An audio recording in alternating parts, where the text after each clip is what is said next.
Sa gilid ng masukal na estero sa Tondo, doon nakatira ang binatang si Ilian.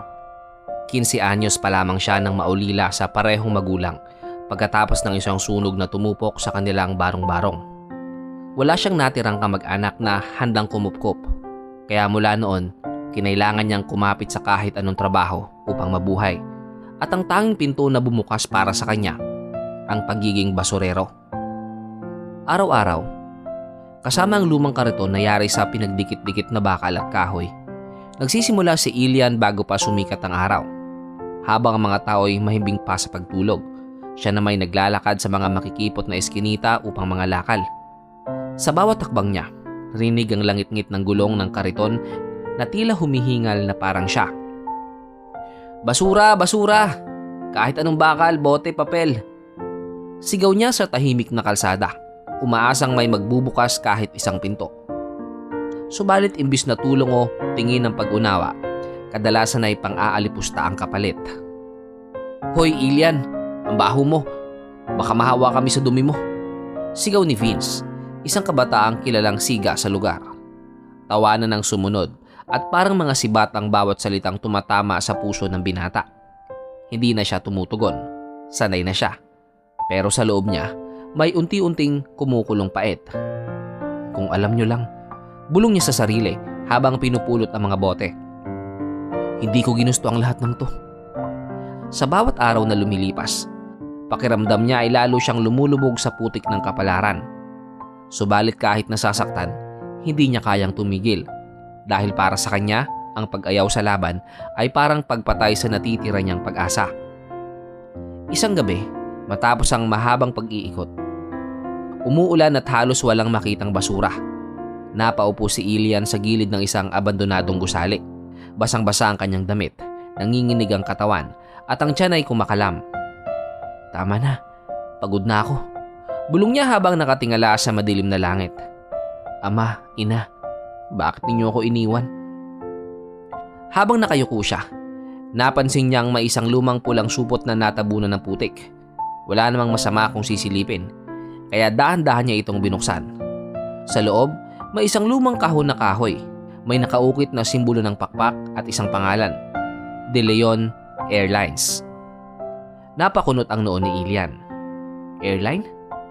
Bakit may ganito sa tambakan? Binuksan niya ang kahon at tumambad ang ilang papel.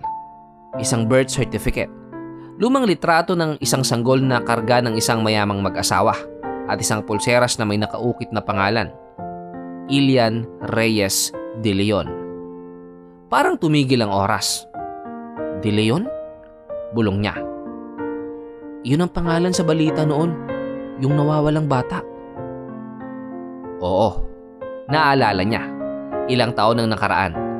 Lingguhan ng balita tungkol sa nawawalang apo ng pinakamayamang may-ari ng De Leon Airlines, isang pinakamalaking airline company sa bansa.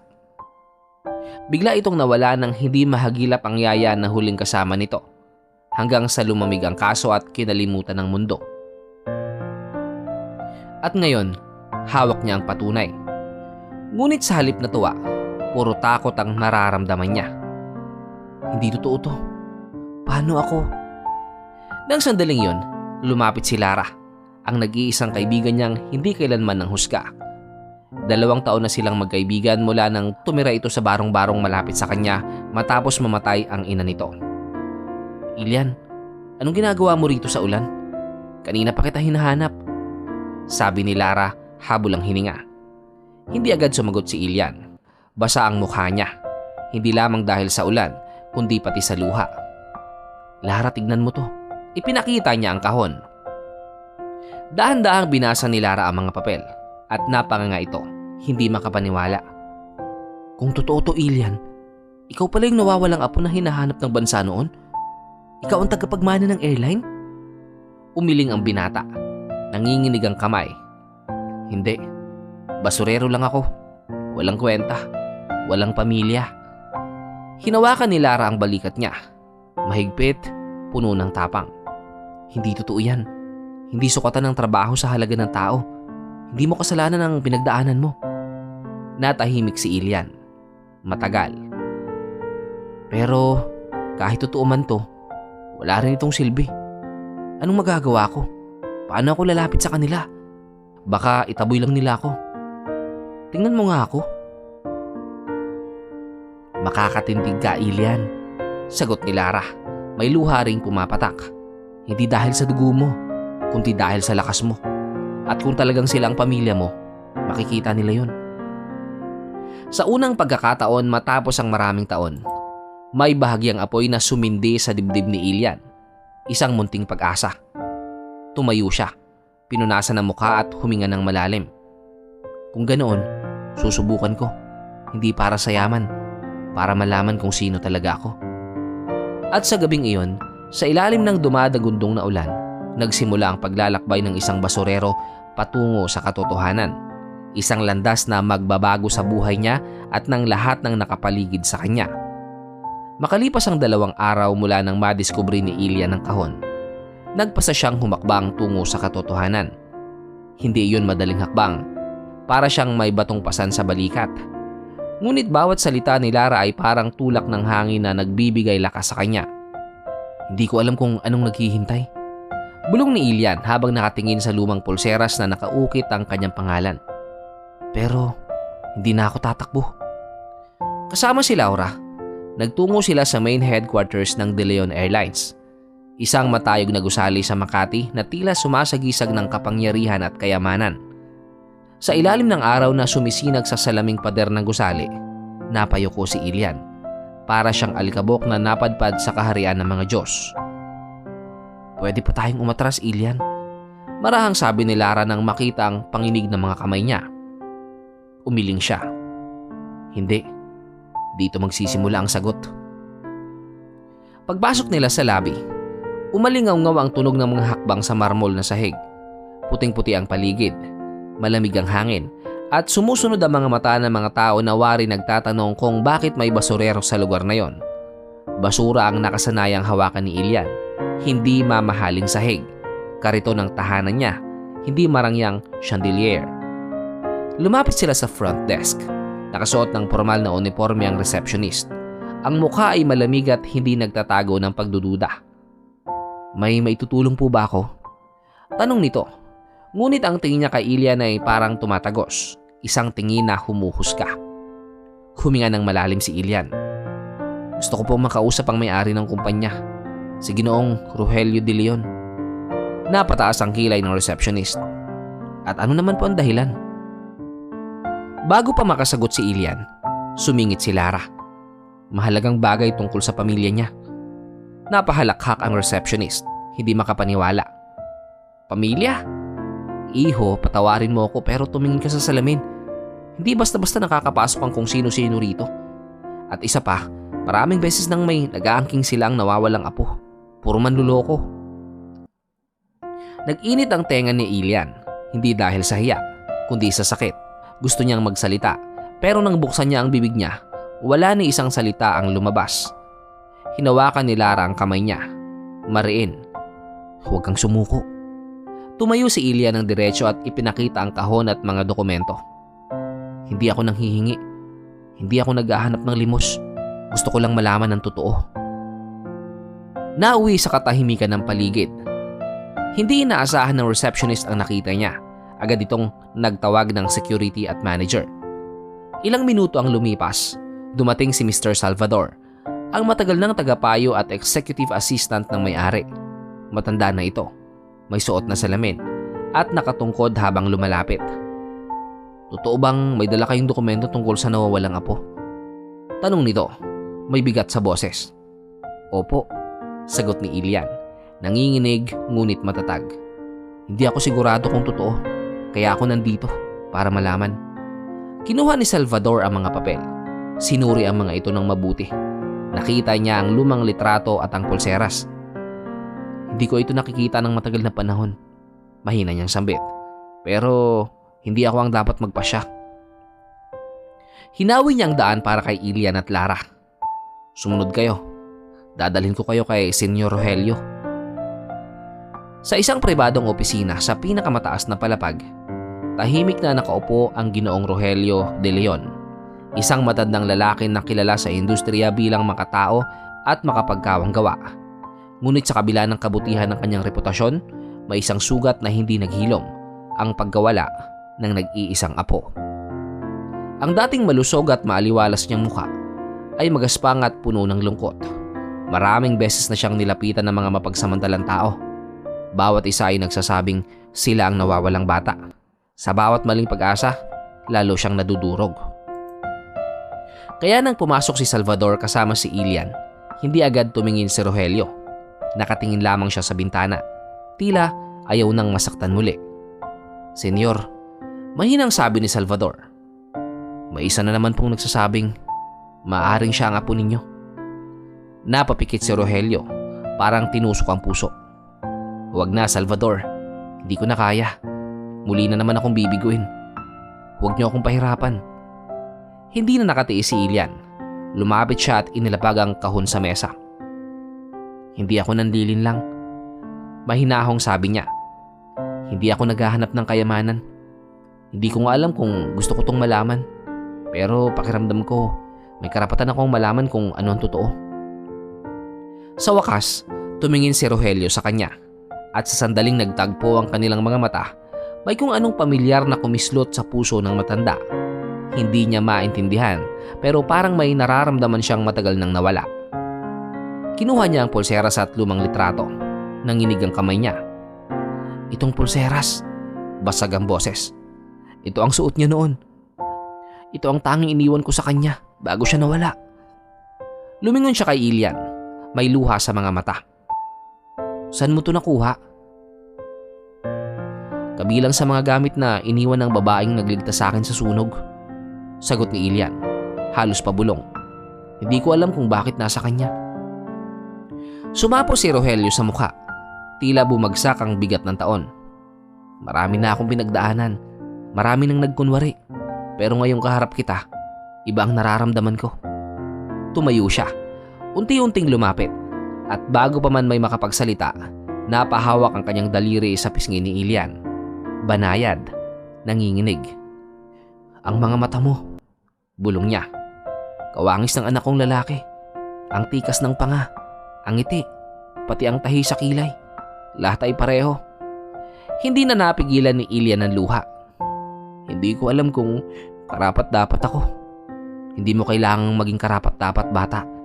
Sapagkat kung totoong ikaw si Ilian, matagal ka ng pag-aari ng puso ko."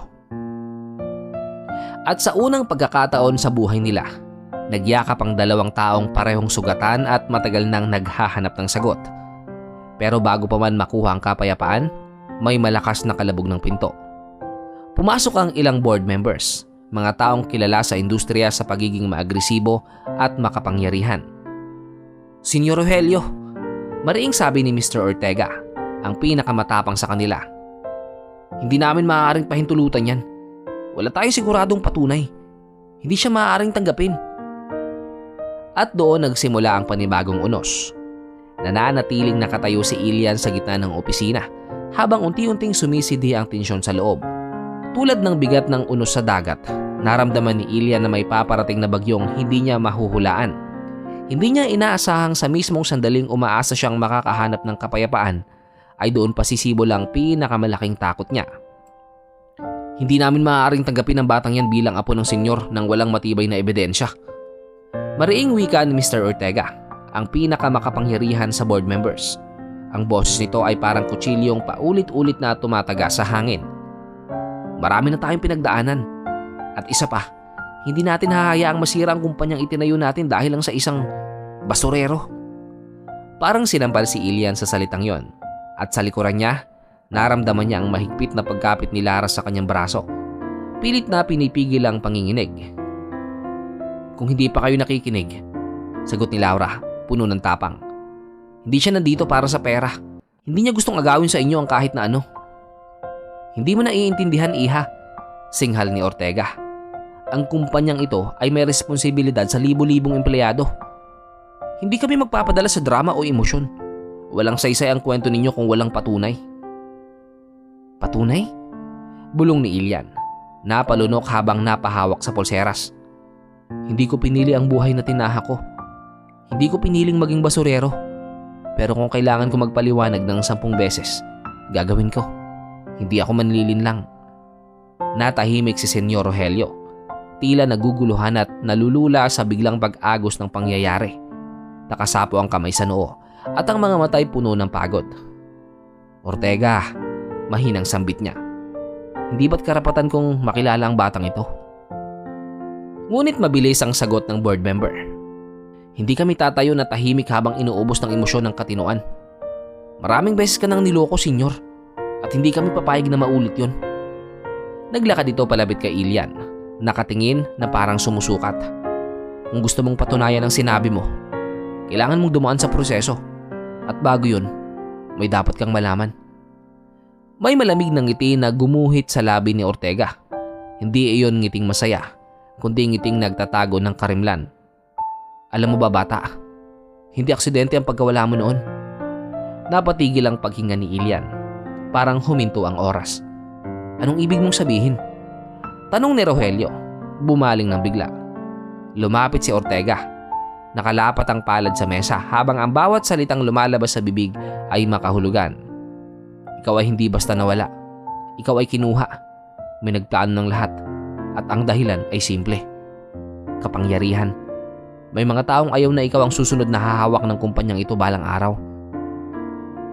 Nanlamig ang katawan ni Ilian. Kinuha? Pero bakit? Nais nilang mapunta sa kamay ng iba ang kontrol ng kumpanya.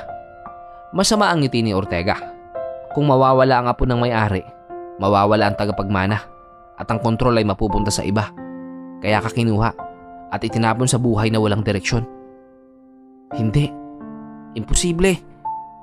Napahawak si Rogelio sa dibdib. Nanginginig. Sino ang may kagagawan?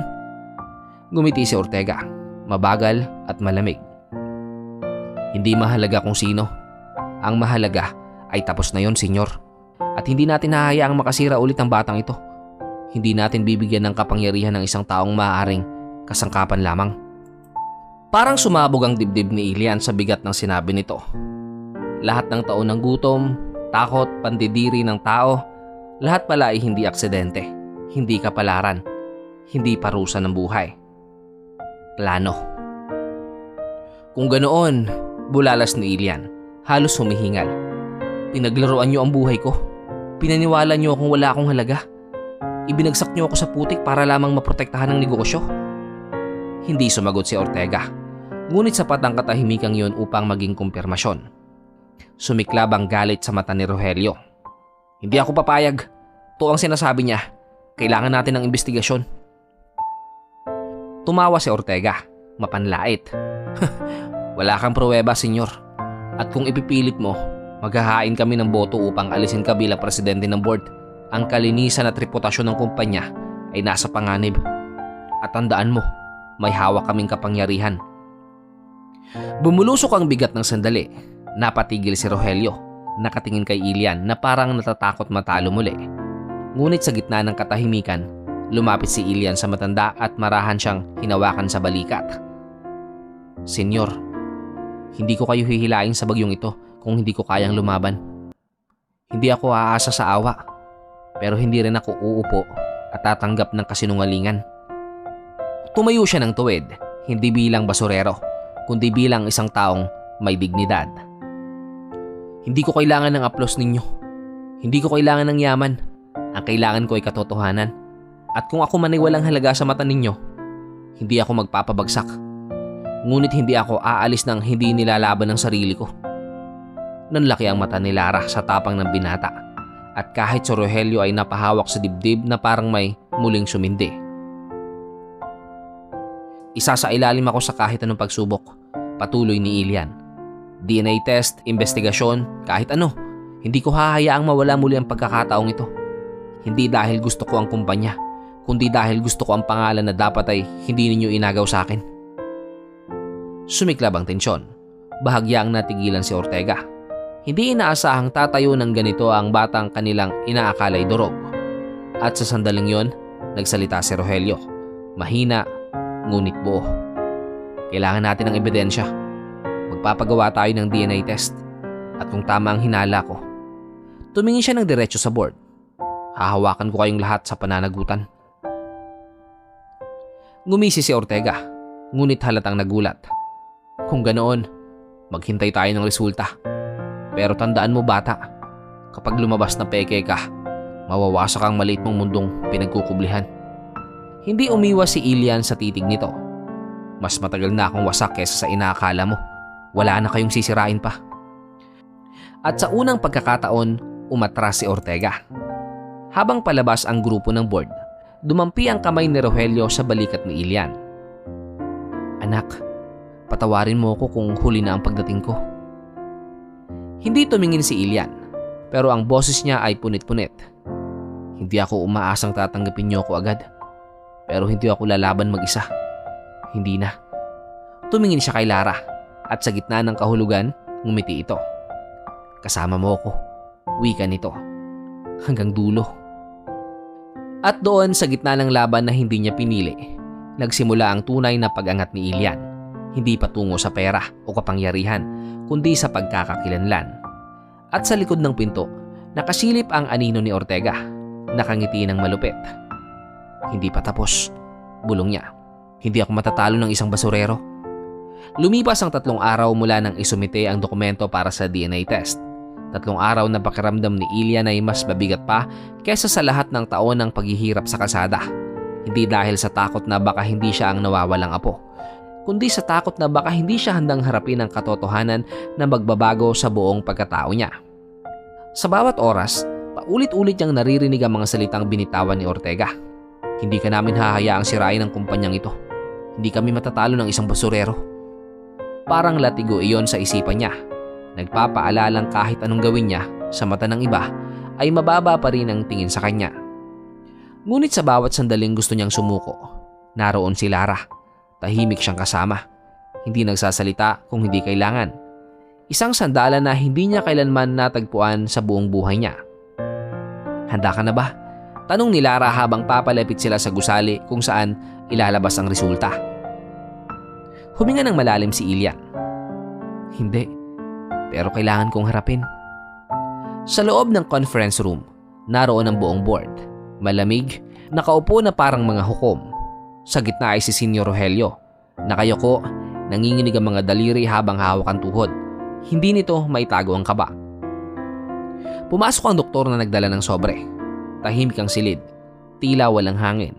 Bago buksan ang dokumento, tumingin ito kay Ilian. Ano mang kalalabasan nito, sana ay maging handa ka. Tumango si Ilian. Bagaman halos maputol ang hininga niya, binuksan ng doktor ang sobre at binasa ng malakas. Base sa pagsusuri ng DNA, ang resulta ay positibo. Ang batang kilala sa pangalang Ilian Reyes ay may 99.9% na tugma sa DNA ni Ginoong Rogelio de Leon. Napakapit si Rogelio sa dibdib, hindi makapaniwala, at napahagulgol na parang batang matagal na nabilanggo sa lungkot. Tumayo siya at niyakap si Ilian, buong higpit na parang natatakot na muli itong mawala. Anak ko, sa wakas natagpuan kita. Umiiyak niyang sambit. Nanginig ang balikat ni Ilian, hindi dahil sa kainaan, kundi dahil sa sobrang bigat ng damdaming hindi niya alam kung paano papasanin. Ngunit hindi lahat ay masaya. Hindi pa rin namin tinatanggap ito, mariing wika ni Ortega. Tumayo sa mesa. Kahit totoo man ang DNA, hindi ibig sabihin nito'y karapat-dapat siyang mamuno. Wala siyang alam sa negosyo. Isa siyang walang pinag-aralan. Isa siyang basurero.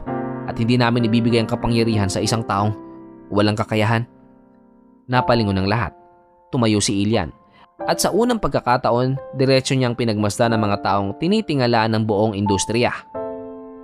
Hindi ako humihingi ng trono. Bababa ngunit matatag ang boses niya. Hindi ako nandito para agawan kayo ng posisyon. Ni minsan, hindi ko pinangarap ang kayamanan o ang kumpanyang ito. Pero hindi ko hahayaang palabasin nyo na walang halaga ang buhay na pinaghirapan ko. Lumapit siya sa gitna ng mesa. Nakatingin kay Ortega. Sa 16 na taon ng buhay ko, natutunan ko ang tunay na halaga ng tao ay hindi nakikita sa perang hawak niya, sa sapatos na suot niya, o sa apelyadong sinusulat niya. Natutunan kong mas matatag ang isang taong bumangon muli sa putik kaysa sa taong lumakad sa marmol pero hindi kayang tumingin sa mata ng kapwa niya. May katahimikan, ngunit hindi kahinaan, kundi paghanga mula sa ilang tahimik na board members. Nagpatuloy si Ilian. Hindi ako perpekto, Hindi ako edukado. Pero marunong akong magtrabaho. Marunong akong lumaban. At higit sa lahat, marunong akong magpahalaga. Kung nais nyo akong husgahan, gawin nyo. Pero hindi nyo ako masisira ulit. Dahan-dahang tumayo si Senyor Rogelio, nakatingin sa board. Magmula ngayon, ipinapahayag ko na si Ilian De Leon ay aking tunay na apo at magiging legal na tagapagmana ng kumpanya. At ako mismo magtuturo sa kanya upang kilalanin ang negosyo. Hindi dahil sa posisyon, kundi dahil sa karapatang matagal nang ninakaw sa kanya. Hinampas ni Ortega ang mesa. Hindi kami papayag. Bubuksan namin ang boto ng board. Tumawa si Ilian, hindi ng pangungutya, kundi ng tapang. Di gawin nyo. Hindi ako natatakot. At kahit tapusin nyo ang kapangyarihan ng lolo ko sa kumpanyang ito, hindi nyo matatanggal ang katotohanan. Natahimik ang lahat. Nagpalitan ng bulungan ng ilang board members.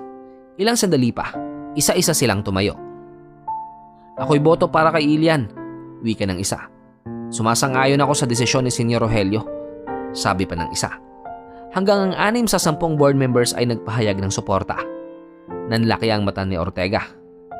Hindi nyo alam ang ginagawa nyo. Hindi, sagot ng huling bumoto. Matagal na naming alam. Ikaw ang hindi nakakaintindi. Pagkalipas ng boto, unti-unting nawala ang mga tao sa silid. Lumapit si Rogelio kay Ilian. Hindi mo ako tinanggihan. Salamat. Bulong niya. Umiling si Ilian. Kung tinanggihan kita, tinanggihan ko ang sarili ko. At tapos na akong tumakbo. Naglakad silang palabas. Hawak ni Ilian ang pulseras. May bigat, ngunit may liwanag na rin. Anong gagawin mo ngayon? Tanong ni Larang nakangiti. Tumingin si Ilian sa malawak na bintanang tanaw ang mga eroplano. Hindi ko papayagan na may iba pang batang mawalan ng boses gaya ko.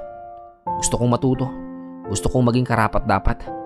Hindi dahil kailangan nila, kundi dahil kailangan ko. At balang araw, gusto kong patakbuhin ang kumpanyang ito ng may puso. Hindi takot. At sa sandaling iyon, parang lumipad ang bigat mula sa kanyang balikat. Hindi na siya basurero. Hindi na siya nawawalang bata. Hindi na siya tinatapakan ng mundo.